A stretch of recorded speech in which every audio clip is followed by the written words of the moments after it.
Alright, so it turns out we do have hardware for this, but let's see if it even works. Meeting up the gasket. Nice.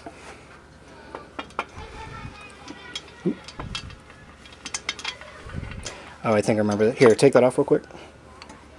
I actually think this hardware is too thick. Yeah. Shit. Or So, shoot. We don't want to get demonetized. Shoot. Shoot. We might have the old manifold bolts. Dang it. Here, let's try these boys.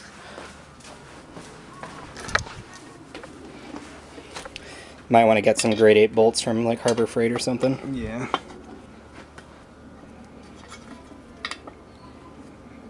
I don't think these are the. They might be. Here, take that off again. Yeah, these are too thick. Damn it. Oh, maybe we did actually buy them. I think so. At least they're the manifold bolts, actually, I think. No, those should work. Yeah, we did get the manifold down, so yeah, I think these are them. Alright, we found the right bolts. Apparently we did buy some grade 8 bolts from Harbor Freight.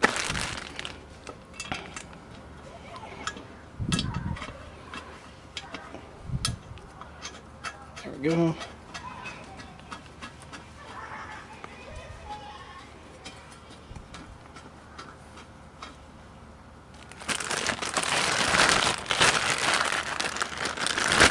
Alright, let's get it on that corner.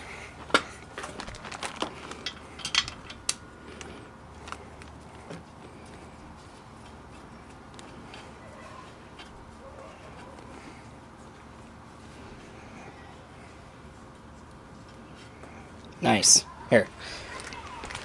That looks pretty good. So we're going to put the other exhaust header on there. The battery's about to die, so I'm just going to let it charge up. I will come back once we have that exhaust on. Looks pretty good, though. Alright, we got the full exhaust, well, not full exhaust, but we got the exhaust on.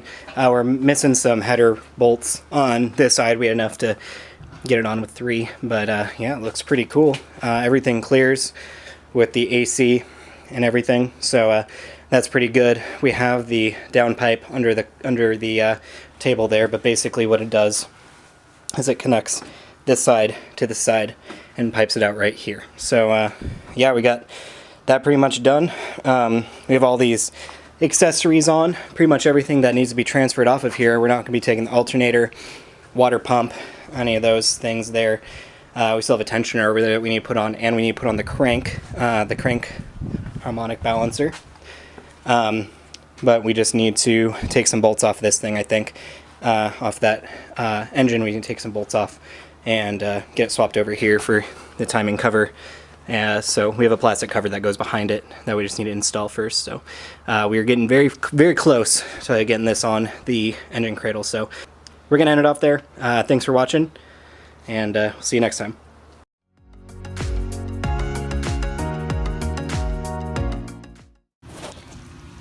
I might as well document this while I'm doing it. I'm just taking off the harmonic balancer here because we need to get to the back of this plastic cover to get these studs, or just get a better idea of how it actually affixes to the motor there.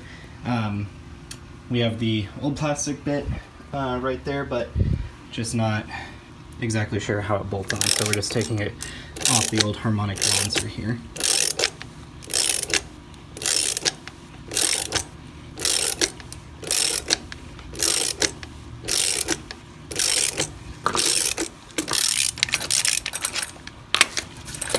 There we are. Old harmonic balancer. So you can see the crank position sensor here. These are the studs that we just need to take a look at. So I'm going to get this off here. Alright, with that taken off, the plastic cover there, you can see the studs. So it's kind of gross, but there are bolts behind that, there and there for the the crank position sensor. So we are going to be using these on that motor there so we can get the crank installed. So I'm going to get started on that.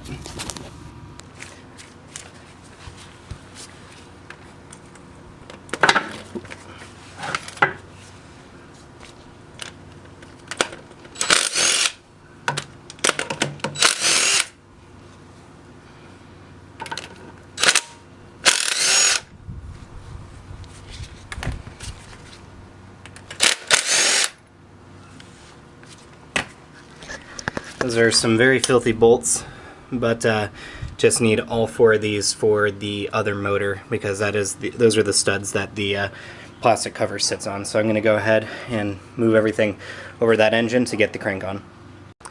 So I got the crank position sensor from the old motor on here. I'm not sure exactly which one we're going to end up needing to use, because we have the one from the Camaro's engine, which obviously, you know, this is the part that hooked up to the original harness from the Camaro as well. This is from a Grand Prix. Looking at it, the part numbers are roughly the same. I mean, same part. You can see the part number. So you can see the part number here, I guess. That is it, 6161 DR2159. The other part was a little bit different. Not sure if that's going to make a difference. The same pin layouts, and as far as I can tell, it's the same part. I think it's just a magnet, so should probably give us the same input. I'm going to go ahead and get these bolt studs on. It looked like they had some Teflon tape on there. All of these basically had oil behind them, and this is the oil cover, the timing cover. So I'm going to go ahead and I put Teflon tape on all the threads where it looked like there was on the others.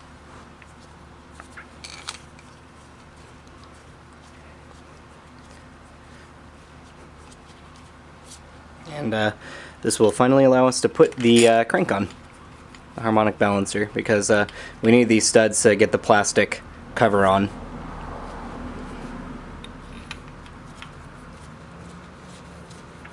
So I can get these drilled in.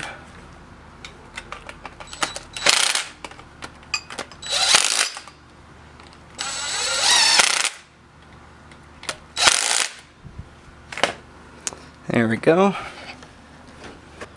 Alrighty, so we're going to go ahead and get this plastic cover on. This is what we were having a lot of trouble with before, because we didn't exactly have the studs for this. We could not find them. We probably lost them somewhere along the road.